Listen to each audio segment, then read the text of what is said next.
আমি চিন্তা করলাম যে আমি কিছু বিষয় নিয়ে বলি যেটা আসলে বলা উচিত। আমাদের ডেভেলপার কমিউনিটি তো অনেক কিছু হচ্ছে। বেশ গত কয়েক মাস হচ্ছে অনেক কিছু হয়েছে। তো এগুলো নিয়ে একটু বলতে চাই আসলে এই টপিকগুলো নিয়ে। তো ১ম একটা জিনিস টপিক নিয়ে আমি বলতে চাই যেটা আমি মাঝে মধ্যেই শুনি। আমি এবং আমাদের ফাউন্ডারদের থেকে বেশি শুনি। যেটা আসলেও মিথ্যাও না। যেমন তারা বলে আসলে ডেভেলপাররা কোডিং কোয়ালিটির উপরে অনেক বেশি ফোকাস করে। যার জন্য আসলে লেট হয় অ্যান্ড অল দ্যাট ফিচারই হয় না, আমাদের মার্কেটে যেতে হবে, ডেলিভারি দিতে হবে। অ্যান্ড ভালো এই ধরনের কোডিং স্ট্যান্ডার্ড ছাড়া, টেস্ট ছাড়া, অটোমেটেড টেস্ট ছাড়াও আসলে প্রোডাক্ট করা যায়। অনেকে করেছে দুনিয়ায়, অনেক প্রফিটেবল প্রোডাক্ট। সো তারা যেটা বলতে চায় যে developers are romanticising too much about their code, romanticise too much. True, ডেভেলপাররা কোডিং নিয়ে অনেক বেশি রোমান্টিসাইজিং করে, অনেক বেশি। আপনি ভালো ডেভেলপার হন, আপনি অনেক বেশি কনসার্ন থাকবেন কোড কোয়ালিটি এবং টেস্ট কভারেজ নিয়ে। আর তারা যেটা বলে যে এইসব ছাড়াও প্রোডাক্ট বানানো যায়, প্রফিটেবল প্রোডাক্ট বানানো যায়, এটাও আসলে সত্যি। আমাদের জিনিসটা এমন হয়েছে আমাদের দেশে এবং আমাদের কমিটিতে, এখন অপিনিয়ন এমন হয়ে গেছে যে কেউ একজন ঠিক বললে আরেকজনকে ভুল হইতে হবে, এমন একটা চিন্তাধারা। ও ঠিক বলছে তার মানে ও ভুল, বা ও ভুল বলছে তার মানে ও ঠিক। আসলে জিনিসটা এমন না। সবাই সবসময় 100% ঠিক, 100% ভুল হয় না। পার্শিয়ালি ঠিক হইতে পারে, পার্শিয়ালি ভুল হইতে পারে। তো যেটা ফাউন্ডাররা, সিইওরা বলে এটা ট্রু। ওয়ার্ল্ডে অনেক প্রোডাক্ট আছে দেখবেন যার কোনো টেস্ট কভারেজ নেই, যার কোনো কোডিং কোয়ালিটিও নেই, কিছু নেই, কিন্তু স্টিল অনেক প্রফিটেবল। আমি নিজে এমন একটা প্রোডাক্টে কাজ করেছিলাম। এটা ইউএস এর লয়ারদের জন্য, ট্যাক্স লয়ারদের জন্য একটা সিস্টেম। কোনো টেস্ট কোড নেই, কোনো কিছু নাই। সো কিন্তু ওইটা লাইক মিলিয়ন লেভেলে হচ্ছে ওর প্রফিট। একজন বানিয়েছিল, পরে ২-৩ জন ডেভেলপার কাজ করেছিল। ট্রু। এখন কথা হচ্ছে আসলে ডেভেলপাররা কি করবে। তো সবকিছু ঠিক আছে, আমরা সবকিছু অ্যাকনোলেজ করলাম, এটাও হয় ওইটা হয়। ডেভেলপারদের আমি যেটা বলবো সেটা হচ্ছে আপনারা কোড নিয়ে রোমান্টিসাইজিং আসলে করবেন। Be romantic about your code. তার কারণ হচ্ছে সিইও ফাউন্ডার, ওনাদের কাছে ওনাদের কোম্পানি আছে, কোডিং ছাড়া ওনাদের বিজনেস টিম আছে, প্রফিটের বিষয় আছে, ওনাদের মার্কেটিং টিম আছে, ফিনান্স টিম আছে, অনেক কিছু আছে। আপনি ডেভেলপার হিসেবে আপনার কাছে কোড ছাড়া আর কিছু নেই। তো আপনার যেটা করতে হবে, এটা দিয়েই কিন্তু বাকি জীবন যেতে হবে। আপনি একসময় বলতে চান না আমি তো লিড ডেভেলপার হয়ে যাবো, সিটিও হইতে পারি। হ্যাঁ, যাই হোক আপনি, আপনার কোডিং লাগবে। না, এখন ইন্টারন্যাশনাল সিনারিওতে একটা জিনিস বলে যেটা অনেকদিন ধরে বলতো না, এখন সবাই ডিরেক্টলি বলে যে নন coding CTO is a mistake. মানে আপনি যদি কোনো সিটিও রাখেন যে নন কোডার, এটা একটা মিস্টেক। কারণ আপনি যতই স্টেক হোল্ডার ম্যানেজ করেন, এই সেই করেন, এন্ড অফ দ্য ডেতে আপনার টিমের সবাই যদি আসলে কোনো একটা প্রবলেম সলভ করতে যে না পারে, শেষ পর্যন্ত সিটিও হিসেবে এটা আপনার কাছেই আসবে এবং আসা উচিত, এবং আপনার ওটা সলভ করতে পারা উচিত। ওই ক্যাপাবিলিটি আপনার থাকা লাগবে। তাইলে যেটা বললাম, আপনারা কোডের বিষয়ে রোমান্টিসিং হবে, because is the only thing you have. আপনার এছাড়া আর কিছু নেই। আপনার যদি একদম সরাসরি বলেন ব্রেড অ্যান্ড বাটার, মানে যেটা আপনার পেটে ভাত জোগাবে, এটা হচ্ছে কোড। সো কোড নিয়ে কোনো কম্প্রোমাইজ নেই। এখন অনেকে বলতে পারে হ্যাঁ আমি ভালো কোড ছাড়া, ভালো টেস্ট কভারেজ ছাড়া প্রোডাক্ট বানাতে চাই, পারবো। হ্যাঁ, গুড লাক, পারবেন আপনি, কংগ্রেচুলেশনস। তাহলে অন্য কারো নিয়ে বানান। যদি দেখেন আপনি এমন কোনো কোম্পানিতে গেছেন, বা আপনার কোম্পানি এমন শুরু করেছে যে ওরা কোড কোয়ালিটি নিয়ে চিন্তিত না, টেস্ট কভারেজ নিয়ে চিন্তিত না, ভালো আর্কিটেকচার নিয়ে চিন্তিত না, ভালো ইনফ্রাস্ট্রাকচার নিয়ে চিন্তিত না, ঠিক আছে, ওরা ওদের মতো করুক, কোনো সমস্যা নেই। আপনি একটা ভালো অপরচুনিটি দেখেন যেখানে আপনি আসলে এসব করতে পারবেন। আপনি সবাই কাজ করে অনেক কিছু, আমরা অনেক কিছু বলি প্যাশন, এই সেই অনেক কিছু, ট্রু, সব ট্রু। কিন্তু এন্ড অফ দ্য ডে জিনিসটা কি, জিনিসটা আপনার ইনকাম সোর্স, জিনিসটা আপনার লাইভলিহুড, আপনার ফ্যামিলির সিকিউরিটি, রাইট? এই ক্ষেত্রে আপনি কি করবেন? আপনি ওইটাই করবেন যেটা এগুলো আপনাকে কভার করবে। সেটা আপনার কোডিং। কোডিং নিয়ে কোনো কম্প্রোমাইজ নেই। আপনার যদি মনে হয় কোম্পানির সাথে হচ্ছে না, অন্য কোনো কোম্পানি করছে, তাদের সাথে কাজ করেন। এই জায়গায় খুবই স্ট্রেট ফরওয়ার্ড, কারোর সাথে কনফ্লিক্টে যাওয়ার দরকার নেই। ওকে, গুড লাক, আপনি এভাবে করতেছেন, আমি এভাবে করতে চাই না, আমি এভাবে করতে চাই, আমি একটা খুঁজে নিচ্ছি। ডান, সেও এমন কাউকে খুঁজে নিবে যে আসলে এসব নিয়ে কনসার্ন না। সো এখানে আসলে মারামারি কিছু নেই। কিন্তু আসলে এই মারামারিটুকু আমাদের দেশেই বেশি। আমাদের দেশে এমন চিন্তাভাবনা করে, বাইরে এই চিন্তাভাবনা করে না। বাইরে আপনি কোডিং কোয়ালিটি আগে, পরে রিলিজ। আমি একবার একটা জার্মান কোম্পানিতে ইন্টারভিউ দিচ্ছিলাম। তো আমি সবগুলো স্টেজ পার করেছি। HR interview, coding test, project দিয়েছিল, সিডিওর সাথে ইন্টারভিউ, লাস্টে আমাকে বার রেজিং ইন্টারভিউ ছিল ওইখানে। তো ওরা আমাকে একটা সিনারিও দিয়েছিল যে আমাদের কালকে বিশাল একটা দিন, ফিচারটা রিলিজ দিতেই হবে, কিন্তু এখন কোড লেখার টেস্ট কোড লেখার সময় নেই, তাহলে আপনি কি করবেন? তো আমি তো আমার বাঙালি চিন্তা ভাবনা থেকে তখন বলেছিলাম, এটা ৪-৫ বছর আগে ঘটনা, যে আচ্ছা আমি তাহলে আগে কোড লিখে শিপ করে দিব ফিচার, পরে টেস্ট কোড লিখে দিব, সমস্যা নেই। পরে দেখি গিয়ে আমি রিজেক্ট। পরে আমি জিজ্ঞেস করলাম এইচআরকে, ওরা তো আসলে ফিডব্যাক দেয়, আপনি জিজ্ঞেস করলে যে আমাকে একটু ফিডব্যাক দিও হোয়াটস অ্যাকচুয়ালি রং, মানে আমি কি ভুল করেছিলাম।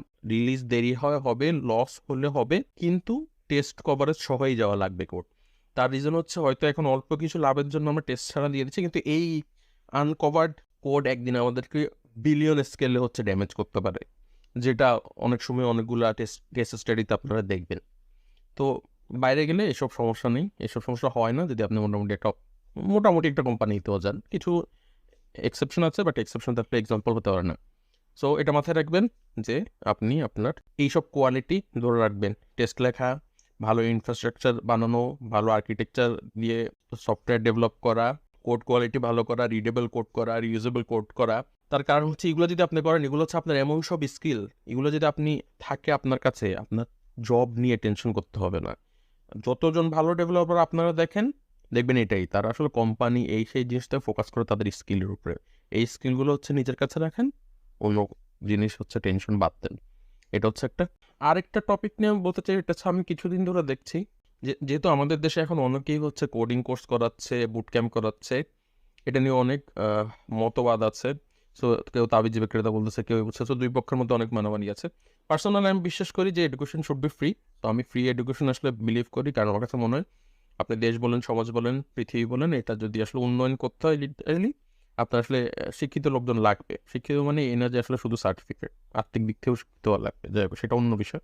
তো এই জন্য আমি বিশ্বাস করি, কিন্তু তার মানে এই না আমি যে সবাই থেকে এক্সপেক্ট করি যে আপনারা সবাই ফ্রি এডুকেশন প্রোভাইড করবে, এটা আসলে সবসময় তো প্র্যাকটিক্যাল না। তার কারণ সবার তো অনেক আছে ফুল টাইম হচ্ছে পড়াচ্ছে, ফুল টাইম কোডিং কোর্স করাচ্ছে, তাদের জন্য তো আসলে ফ্রি দিলে তারা চলবে কি হবে, রাইট? এটা তো একটা প্রফেশন। কিন্তু আপনারা একটা জিনিস করবেন, আমরা দেখি সবাই হচ্ছে এখন সোয়ার্মের মতো হচ্ছে করছে, যে একদম ঝাঁকে ঝাঁকে মৌমাছির মতো কোর্স করাচ্ছে, কোর্স করিয়ে ছেড়ে দিচ্ছে, এর কোনো ভেরিফিকেশন নাই, কিচ্ছু নাই যে কে কোন লেভেলে আসলে রিচ করতে পেরেছিল স্টুডেন্টরা। এরা আবার ঝাঁকে ঝাঁকে হচ্ছে কোম্পানিতে অ্যাপ্লাই করছে একই রকমভাবে, অ্যান্ড যেটা হচ্ছে কোম্পানিগুলো বিরক্ত হচ্ছে। এটা একটা রিয়েল কনসার্ন, অনেক ক্ষেত্রেই দেখবেন এটার একটা অপোজিট সাইডের কনসার্ন হয়, সেটা আমি একটু পরে বলছি। তো আপনি দেখবেন কি হচ্ছে, কোম্পানিগুলো বিরক্ত হচ্ছে, ওরা একসময় হচ্ছে ব্ল্যাকলিস্টেড করে দিচ্ছে যে আচ্ছা এই বুট ক্যাম্প থেকে অথবা এই কোর্স থেকে যারা আসবে এদের সিভি নিবই না, এইসব বাদ। ডেভেলপার পাচ্ছে যারা আসলে মনোযোগী ছিল না, জাস্ট কোনো মধ্যে পার করে বা পারও করে নাই, শেষও করে নাই, নিজেরাই বলে দিচ্ছে, সার্টিফিকেটও পারে না, বলে দিচ্ছে যে এখান থেকে কোর্স করেছি। এটা একটা ভয়ানক বিষয়। সো যারা কোর্স করাচ্ছেন তাদেরকে আমি বলবো আপনারা সামহাও একটা ভেরিফিকেশন সিস্টেম রাখবেন, একটা গ্রেড রাখবেন। মানে এমন না যে ও পাস করেছে ও ফেল করেছে। সো 100 জন পাস করেছে, 100 জনের লেভেল কি এক না? এক না। এর অনেকে হচ্ছে একদম অন্য লেভেলে থাকবে, অনেকে হচ্ছে হয়তো মিনিমাম জিনিসটাও অ্যাচিভ করতে পারবে না। সো আমি একটা ভেরিফিকেশন দেয় কোম্পানিগুলো অ্যাটলিস্ট বুঝতে পারে যে কোন লেভেলে কি হচ্ছে। নাহলে কি হবে জানেন, সমস্যাটা হবে যারা নন টেকনিক্যাল ব্যাকগ্রাউন্ড থেকে আসছে, যেহেতু ওদের কোনো নন টেকনিক্যাল অথবা ইউনিভার্সিটি ডিগ্রি নেই, ভেরিফিকেশনে কিছুই নেই। কিছুদিন পরে দেখবেন, যেটা অনেক জায়গায় আমি দেখেছি, সবাই হচ্ছে অ্যাড করতে থাকবে জবের সাথে যে সিএসসি ব্যাকগ্রাউন্ডের লোক লাগবে। এর রিজন কি? ওরা ওই জিনিসটা অ্যাভয়েড করতে চাবে। এটা কি ঠিক অ্যাপ্রোচ? না, এটা ঠিক অ্যাপ্রোচ না। আপনার সিএসসি ব্যাকগ্রাউন্ডই হইতে হবে এমন কোনো ইয়া নেই। কিছু ক্ষেত্রে লাগবে, বাট সব ক্ষেত্রে যে লাগবে আমাকে সিএসসি ব্যাকগ্রাউন্ড ছাড়াও ভালো ডেভেলপার হওয়া যায়। তো কিন্তু তারা ওই যে ফিল্টারিং করার জন্য জিনিসটা করবে, যেটার জন্য আসলে যাদের সিএসসি ব্যাকগ্রাউন্ড নেই, হয়তো তারা ভালো ডেভেলপার, তারাও সাফার করবে। তো মেক শিওর করবেন হচ্ছে আপনারা যে এই জিনিসটা যেন, এই ভেরিফিকেশন সিস্টেমটা হয়, এই লেভেলটা যেন তারা কোম্পানিগুলো বুঝতে পারে। এটা একটা। এখন মুদ্রার অন্য পিক নিয়ে বলি, আমি হচ্ছে এই বুট ক্যাম্প কোর্সের এগেনস্টে হচ্ছে কিছু রেসিজম খেয়াল করছি। অনেকেই পোস্ট করে, আমি জানি না আসলে তারা কীভাবে অথবা ভাবি কিনা। তারা বলে হ্যাঁ হ্যাঁ আমি যদি দেখি ওই বুট ক্যাম্প থেকে বা ওই কোর্স থেকে আসছে, আমি তাদের সিভি দেখি না, আমাদের সিভি ফেলে দেই। যেমন আমি যদি দেখি প্রোগ্রামিং হিরো থেকে স্টুডেন্ট আসছে অথবা লার্ন উইথ সুমিত থেকে স্টুডেন্ট আসছে, আমি দেখি না, আমি সিভি ফেলে দেই। আমি জানি আসলে তারা কীভাবে চিন্তা করে। এটা একটা ক্লিন রেসিজম, একটা কাস্ট সিস্টেম। আপনি যেটা বলছেন, আপনি কাউকে এমনভাবে বলতে পারেন না তুমি ওইখান থেকে এসছো দেখে তোমার সিভি ফেলে দিছি। এটা হচ্ছে অনেকটা এমন হয়, ও প্রাইভেট থেকে আসছে, প্রাইভেটের সিভি দেখবো না, আমি শুধু ঢাকা ইউনিভার্সিটি আর বোর্ড থেকে হায়ার করবো। এটা কি ঠিক না? এটা ঠিক না, এটা খুবই আনএথিক্যাল জিনিস। আপনি করতে পারেন, ইলিগাল কিছু না, কিন্তু খুবই আনএথিক্যাল। তার রিজন কি? সবাই একরকম তো না। কি সমস্যা এখানে হতে পারে, এটা তো আমি আগের পার্টেই বললাম, ওইটা তারা সলভ করবে আশা করি। কিন্তু আপনি ওই কাজটা করতে পারেন না। আসলে ওইখান থেকে আসতে দেখে খারাপ হবে বা ওইখান থেকে আসতে দেখে ভালো হবে এমন কোনো গ্যারান্টি নেই। আমি বাংলাদেশের অনেক ভালো ভালো ইউনিভার্সিটি স্টুডেন্ট দেখেছি যাদের ইন্টারভিউ নিয়ে আমি হতাশ হয়েছি, যারা কিন্তু বাংলাদেশের বেশ নাম করা। কিন্তু আবার অনেক জায়গায় দেখেছি যার থেকে অবাক হয়েছি। যেমন আমার পার্টিকুলারলি মনে আছে এটা সম্ভবত প্রোগ্রামিং হিরো সেকেন্ড বা অথবা ফার্স্ট ব্যাচে হবে। আমাকে ঝঙ্কার ভাই রিকোয়েস্ট করেছিল কিছু মক ইন্টারভিউ নেওয়ার জন্য, তো আমি মক ইন্টারভিউ নিয়েছিলাম 10 জনের মতো।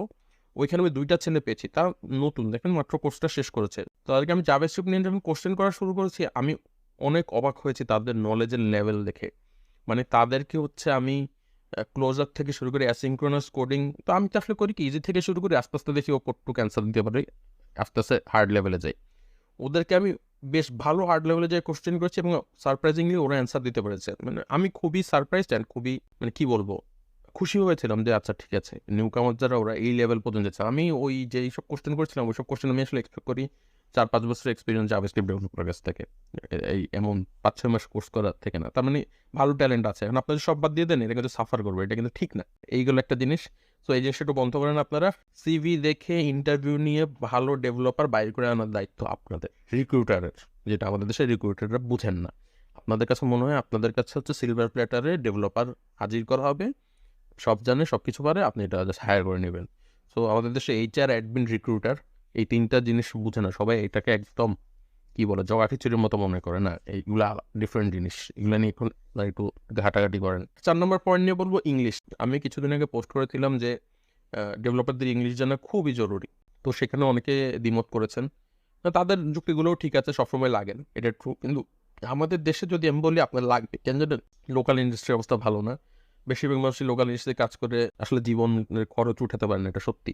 আমি নিজেও করি না লোকাল ইন্ডাস্ট্রিতে কাজ, আমার আশেপাশে বেশিরভাগই করে না। আপনি যদি বাইরে কাজ করতে চান ইংলিশ তো আপনার জানা লাগবেই, মাস্ট, রাইট? কারণ তারা ইংলিশে কমিউনিকেট করবে। সবচেয়ে ভয়ানক হচ্ছে দেখা গেছে অনেক দেশ থেকে হায়ার করে, তো আপনি ইংলিশ ভালো জানেন না, অন্য দেশ থেকে একজন হায়ার করেছে হয়তো সেও ইংলিশ ভালো জানেন না, এখন আপনার দুইজনই ইংলিশ ভালো জানেন না, দুইজনের কমিউনিকেশনটা হচ্ছে বিপদ। একজন যদি ইংলিশ ভালো জানেন, ধরেন আপনি ইংলিশ খুব একটা ভালো জানেন না, আপনার ওই সাইডে যেহেতু সে ইংলিশ ভালো জানে, এটা কিন্তু কভার করে নেওয়া যায়। অথবা সে ভালো জানে না, আপনি ভালো জানেন, কভার করে নেবেন, আপনি তারটা বুঝবেন অথবা সে আপনারটা বুঝবে। দুইজনে যদি ভালো জানেন না, কে যে কি বলছেন এটা বোঝা খুব টাফ। এটা গেলো দেশের বাইরের জিনিস, কেন লাগবে। আর দেশের ভিতরেও কিন্তু এখন একই জিনিস, আমি অনেকজনকে হচ্ছে অনেক জায়গায় রেফার করে দেখেছি, তার যেটা ফিডব্যাক এসেছে তার ইংলিশের কমিউনিকেশন ভালো না। রিজন কি, দেশের ভালো ভালো বড় বড় কোম্পানিগুলো কিন্তু বাইরের ক্লায়েন্টের কাজ করে, সো বাইরের স্টেক হোল্ডার থাকে, বাইরের ইনভেস্টর থাকে, বাইরের কাস্টমার থাকে, আপনার ওদের সাথে কমিউনিকেট করার জন্য ইংলিশ লাগবেই। তো এটা একটা একদম, যারা বলে ইংলিশ লাগে না তেমন একটা লাগে না, তারা আসলে ইংলিশ ভালো পারে। যে কদিনে আমাকে এই কথা বলেছে আমি তাদের পার্সোনালি চিনি, যে ইংলিশ ইম্পর্টেন্ট না, তারা আসলে ইংলিশে ভালো, এই জন্য তাদের কাছে মনে হয় ইম্পর্টেন্ট না। কিন্তু আমাদের অ্যাভারেজ সিনারিও তো এটা না, রাইট? এটা গেলো এইসব। আর এখন আরেকটা জিনিস বলি, যাই হোক আজকে আমি খুব এলোমেলো কথা বলছি, তার কারণ হচ্ছে আমার কাছে মনে হয়েছে খুব পারফেক্টভাবে কথা বলার প্ল্যান করতে করতে আসলে এপিসোড রেকর্ড করা হয় না। তো এই জন্য আর কি আজকে জাস্ট এমনি বসে আমি কিছু ডকুমেন্ট পড়ছিলাম, পড়তে পড়তে ভাবলাম কথা বলি। তো শেষ যে পয়েন্টটা নিয়ে বলবো সেটা হচ্ছে বান.জেএস বা বান, যে নতুন হচ্ছে রান টাইমটা রিলিজ হয়েছে, সবাই বলছে এটা নোড.জেএসকে রিপ্লেস করবে, এই সেই। তো এটা নিয়ে আমি কিছু কথা বলি। প্রথম টেকনিক্যাল জিনিস বলি, বান.জেএস হচ্ছে খুবই মিসলিডিং কথাবার্তা বলছে যে এটা হচ্ছে ড্রপ ইন রিপ্লেসমেন্ট নোড.জেএস এর। ড্রপ ইন রিপ্লেসমেন্ট মানে কি, আপনি নোড.জেএস সরাই দিবেন, বান.জেএস দিয়ে দিবেন, আপনার প্রোডাকশনে কোনো আপনি ডিফারেন্স খুঁজে পাবেন না, কিচ্ছু হবে না, কিছু ব্রেক করবে না। এটা ঠিক না, এটা সত্যি না। নোড.জেএস এর হচ্ছে অনেকগুলো মডিউল আছে, ওর ডিফল্ট মডিউল যেগুলো ওর সাথে আসে। বান.জেএস এগুলোর অনেকগুলো ইমপ্লিমেন্ট করে নেই, ইভেন এটা ওদের ওয়েবসাইটে লিস্ট আছে কোন মডিউল ইমপ্লিমেন্ট হয়েছে, কোনটা হয় নাই, কোনটা পার্শিয়ালি হয়েছে, কোনটার পার্শিয়ালি যেগুলো কোনটা হয়েছে কোনটা হয়নি। সো আপনি ড্রপ ইন রিপ্লেসমেন্ট করতে পারবেন না, এটা একটা ভুল এবং মিসলিডিং কথা। বাট একটা টুলস আসবে, সেটা কতটুকু ভালো করবে কতটুকু খারাপ করবে এটা বোঝার জন্য আপনার 3-4 বছর লাগবে, এটার পারফরমেন্স কেমন এটা বোঝার জন্য। এর রিজন কি, রিজন হচ্ছে আমরা তো আসলে প্রোডাকশনে কোনো কিছু ইচ্ছা করলেই চেঞ্জ করে দিতে পারি না, আমাদের এটা বুঝতে পারি ব্যাটেল টেস্টেড না, নতুন কোনো জিনিস তো ব্যাটেল টেস্টেড না। আরেকটা পলিটিক্স আছে টুলসের, সেটা হলো যখন কোনো টুলস আসে বা টুলস রিলিজ হয়, এটার পিছনে বড় কোনো প্লেয়ারের কন্ট্রিবিউশন থাকতে হয়। যেমন আপনি যদি দেখেন যে মাইক্রো সার্ভিস কেন হচ্ছে এত ফেমাস হয়েছে, তার কারণ নেটফ্লিক্স এর পিছনে ছিল। নেটফ্লিক্স অনেক বড় এন্ডোর্সমেন্ট ছিল মাইক্রো সার্ভিসে, তাদের ব্লগ লেখলো, তারা অনেক ধরনের ভিডিও করলো, তারা মাইক্রো সার্ভিস ইউজ করছে। তারপর রিয়েক্টের কথা ধরেন, রিয়েক্ট এত ফেমাস কেন হলো, কারণ রিয়েক্টের পিছনে ফেসবুক আছে, তো ফেসবুক রিয়েক্টকে অনেক এন্ডোর্স করে, কারণ তারা এটা ইউজ করে, তারা চায় ওপেন সোর্সের লোকজন এটা কন্ট্রিবিউট করবে, তাদেরও লাভ, ফেসবুকেরও লাভ। অ্যাঙ্গুলার পিছনে গুগল আছে, গুগল ইউজ করে। কিন্তু দেখেন ভিউ.জেএস কিন্তু ভিউ অত টিয়া পায় না, কারণ ভিউর পিছনে বড় কোনো কোম্পানি নেই। সো এটা হচ্ছে পলিটিক্স। আরও কিছু পলিটিক্স আছে, গ্লোবাল জিওলোকেশনের পলিটিক্স আছে। রুবি অনেক ভালো, অনেক রিডেবল, কি বলবো, ল্যাঙ্গুয়েজ, কিন্তু রুবি খুব একটা ভালো করতে পারে নাই যতটুকু করার দরকার ছিল। এর রিজন হচ্ছে রুবি বানিয়েছিল সম্ভবত জাপানিজ অথবা চাইনিজ একজন লোক, আমার নামটা মনে নেই। কিন্তু অন্যদিকে দেখবেন যে পাইথন পাইথন মানে আমার কাছে পাইথনের সিনট্যাক্স খুব একটা সুবিধার মনে হয় না। স্টিল পাইথন অনেক ভালো করেছে, তার কারণ কি জানেন, পাইথন হচ্ছে সম্ভবত আমেরিকান মেড, অথবা পাইথন হচ্ছে গুগল হচ্ছে অনেক ভালোভাবে এমব্রেস করেছে, আমি শিওর না, এমন কোনো একটা কাহিনী ছিল, এই মুহূর্তে মনে নেই। তো এসব বলার কারণ হচ্ছে অনেক ধরনের পলিটিক্স আছে, tools, company related, ecosystem related, এবং এই যে জিও লোকেশন রিলেটেড। তো ধুম করেই কোনো একটা কনক্লুশনে আসা উচিত না। আপনার প্রোডাকশনে যখন আপনি কিছু একটা ইউজ করবেন, মেক শিওর এটা ওয়েল টেস্টেড, ব্যাটেল টেস্টেড, এবং এর পিছনে বড় কোনো এন্ডোর্সার আছে। যদি না থাকে তাহলে হবে কি, কমিউনিটিটা গ্রো করবে না। এবং আপনি যে কোনো প্রবলেম হলে, আপনি এখন রিয়েক্টেড প্রবলেম নিয়ে একটা পোস্ট করেন, দেখবেন ধুমধাম মানুষজন সে সলিউশন দেওয়া শুরু করেছে, ভিউ নিয়ে পারেন, এই জিনিসটা হবে না।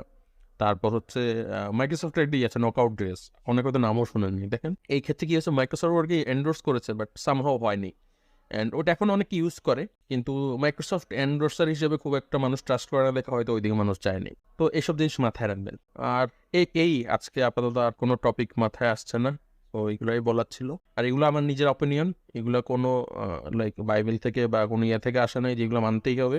আপনার কাছে ভালো নাও লাগতে পারে, এবং সব ক্ষেত্রে আমি ঠিক নাও হতে পারি। এগুলো হচ্ছে আমি কি চিন্তা করি, আসলে আমি কি চিন্তা করছিলাম, এটাই জাস্ট আমার নিজের অপিনিয়ন।